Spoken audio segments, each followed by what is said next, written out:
দেখলি তুই কই তুই কই বসাই দিবি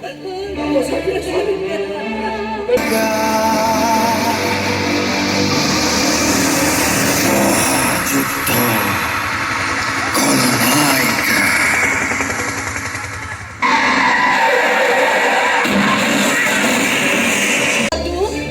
নালাগে বুঝিব তই বুঝি পোৱাৰ আগতে দেউতাৰে চব কাম চেক কৰি পেলাব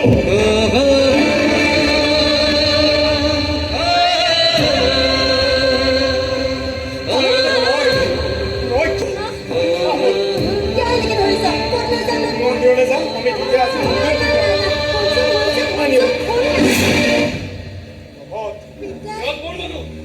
তই চলাই যাব বিচাৰিছ ইহঁতে তোক লৈ যাব হাঙিত তুলি শ্মশানৰ সমস্ত খৰচ মই দিম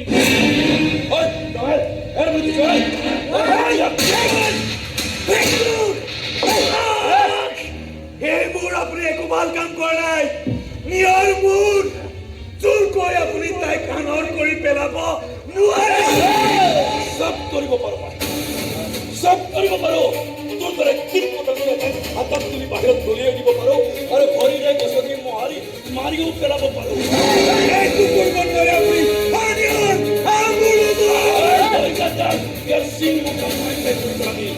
ভৱিষ্যতে ইয়াৰ দৰে পাওঁ নাই তোমালৈ হাত মাৰাৰ সাহস কৰিব নোৱাৰে এইটো কৰিব নোৱাৰে আপুনি পাঠশালাবাসীৰ আমাৰ ৰাজমহূৰ্তৰ প্ৰতি থকা মৰম আৰু ভালপোৱা আৰু আশীৰ্বাদ যাৰ ফলত আমি যোৱা 2টা দিনত মহাযুদ্ধৰ খলনায়িকাৰ 4টাকৈ দৰ্শনী কৰাৰ পিছতো আজি পুনৰ 3টাকৈ দৰ্শনীত অভিজিৎ ভট্টাচাৰ্য ৰচিত তথা ৰাজেশ ভূঞা পৰিচালিতত মহাযুদ্ধৰ খলনায়িকাৰ 3টাকৈ দৰ্শনী দিছোঁ। আকৌ আমি অহাকালিও মহাযুদ্ধৰ খলনায়িকাৰে 3টাকৈ দৰ্শনী ইয়াত মঞ্চস্থ কৰিম।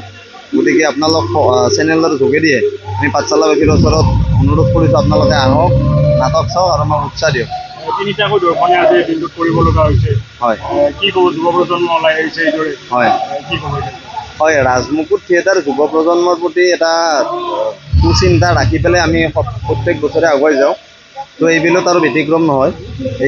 এইবিলেও যুৱ চামক এট্ৰেক্ট কৰাৰ কাৰণে আমি কিছুমান ধৰক নাটকৰ স্ক্ৰিপ্টৰ পৰা আদি কৰি বা ধৰক আমাৰ যিটো টীম চব মানে গোটেইখিনি যুৱ লগতে আমাৰ যিখিনি কাৰিকৰী কৌশল সেইখিনি আমি একেলগে সমৃদ্ধ কৰি মুন্নী ফুকন আৰু সামন্তিকা লগতে আমাৰ সঞ্জীৱ শৰ্মা দুৰ্দান্ত অভিনয় চাবলৈ মহাযুদ্ধৰ খলনায়িকা চাবলৈ আহক। আৰু বিগত 2টা দিনত 4টা দৰ্শনীকো অতিক্ৰম কৰিব পাৰিলোঁ আমাৰ পাঠশালাবাসীৰ মৰম আশীৰ্বাদতে। তাৰ ফলশ্ৰুতিত আজি আমি 3টাকৈ দৰ্শনী কৰিব লগা হৈছে। হয় হয় এইটো আমি চেষ্টা কৰিছোঁ কিমানখিনি ফলৱৰ্তী হয় নাজানো আপোনালোকে ক'ব বা আমাৰ নাটক দৰ্শকসকলে ক'ব কিন্তু আমি চেষ্টা কৰিছোঁ ৰূপে দেখাবলৈ চেষ্টা এটা কৰিছোঁ। এতিয়ালৈকে চব ঠিকে ঠাকে চলি আছে ভাল হোৱা বুলি কৈ আছে।